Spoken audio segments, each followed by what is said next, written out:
semuanya. Jadi di sini kita sebagai mahasiswa ingin melakukan kegiatan kecil. Nah, kegiatan yang kita akan lakukan sendiri ada berbagi makanan untuk orang-orang yang kurang mampu, dan kita akan sedikit bertanya tentang pandangan mereka terhadap kehidupan di Indonesia. Sebelumnya di sini kita melakukan kegiatan ini dengan bertujuan agar dapat mempererat tali kemanusiaan di lingkungan sekitar kita, dan ingin belajar tentang bagaimana menerapkan nilai-nilai kewarganegaraan kita sebagai bangsa Indonesia. Selain itu, kita juga ingin belajar menjadi mahasiswa yang peduli akan lingkungan sekitar, memiliki rasa simpati dan empati, dan mau terjun langsung melakukan kegiatan-kegiatan yang berhubungan dengan masyarakat.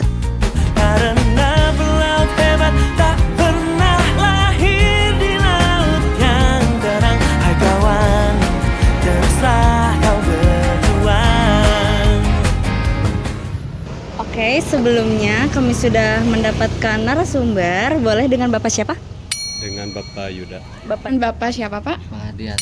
Hadiat. Dengan Ibu Emi. Sekarang saya bersama Kak Saya namanya Lulu. Lulu.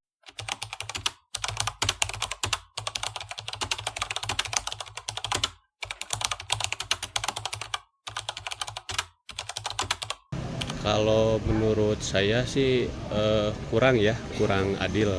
Kalau menurut saya, karena memang dilihat dari segi, kalau saya nih pedagang seperti ini, karena kebijakan pemerintah itu masih kurang adil gitu. Merata tuh? Belum. Kenapa? Ya karena kan dari segi ekonomi kebanyakan kan ada yang di atas, ada yang di bawah. Jadi nggak merata ke bawah. Ya. Sembako aja nggak rata, ada yang dapat, ada yang enggaknya. Yang penting, yang dia perlu malah nggak dapat, yang dia perlu malah dikasih. Itu aja, Bu. Iya, banyak yang kayak gitu. Sama yang lain juga. Kayak Puskesmas kan bayar sekarang. Tadinya 3.000 naik jadi 15.000. Sekarang Puskesmas kan bayar yang nggak punya BPJS. Tadi kan 3.000, sekarang jadi 15.000, kan naiknya sampai berapa ratus persen itu. Ya berat lah kalau masyarakat yang nggak punya mah. Kalau dia punya BPJS, kalau nggak punya bingung kan ya. Kalau cukup adil dibilang adil, tetapi untuk masyarakat kecil, pedagang kecil itu kan ada waktunya gitu berjualan. Ini zona merah, zona hijau.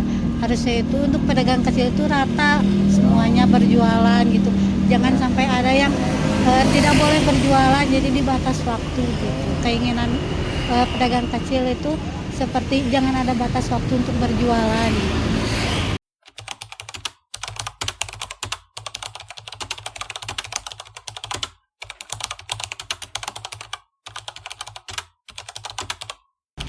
Kalau menurut saya sih dengan adanya sosial media ya lebih, masyarakat itu tuh lebih tahu tentang latar belakang seseorang yang akan menjadi pemimpin di negara ini gitu. Jadi masyarakat akan lebih tahu gagasan-gagasan apa yang akan dia kerjakan ketika si calon itu menjadi pemimpin di bangsa ini. Ya. Sangat berpengaruh ya. Kak ya pendapat masyarakat jadi terbuka lah kan. Terbuka gitu masalah ini itu kan ya, jadi tahu lah kita yang tadinya tidak tahu jadi tahu untuk politik itu aja. Untuk media sosial itu jadi kan kita bisa tahu mana yang baik, mana yang enggak, mana yang positif dan negatifnya. Jadi kita itu kan dari media sosial juga bisa melihat nih suara yang terbanyak dan bagaimana cara dia memasyarakatkan manusia gitu ya, memanusiakan manusia gitu. Jadi media sosial juga sangat berpengaruh gitu untuk pemilihan nanti ke depannya.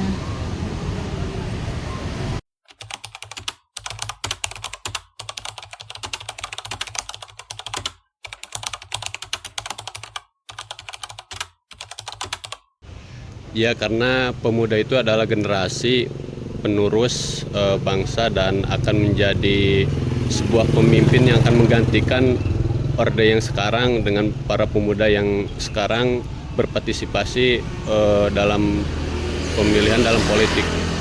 Ya penting kan generasi penerus bangsa. Kalau nggak ada pemuda ya gimana lagi, penerusnya kemana?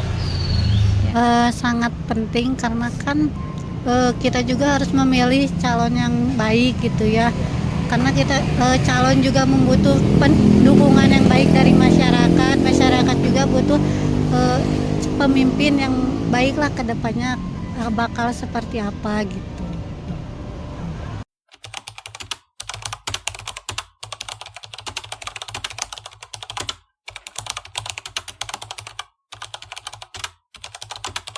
Harapannya itu semoga pemuda yang akan datang itu bisa menjadi lebih baik lagi dari sebelumnya, tidak membedakan manusia, tidak membeda-bedakan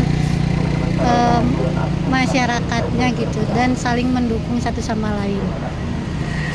Lakinya soleh, ceweknya solehah dan berakhlak mulia. Terima kasih Pak.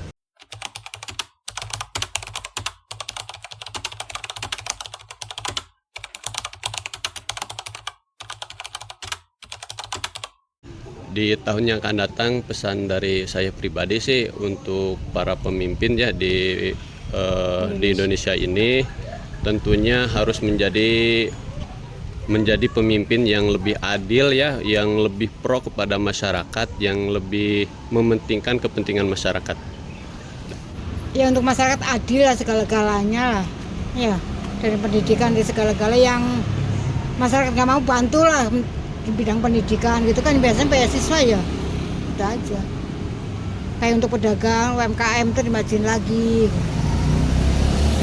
Kesan pesannya itu untuk yang akan datang, semoga Indonesia itu makin maju, makin sukses.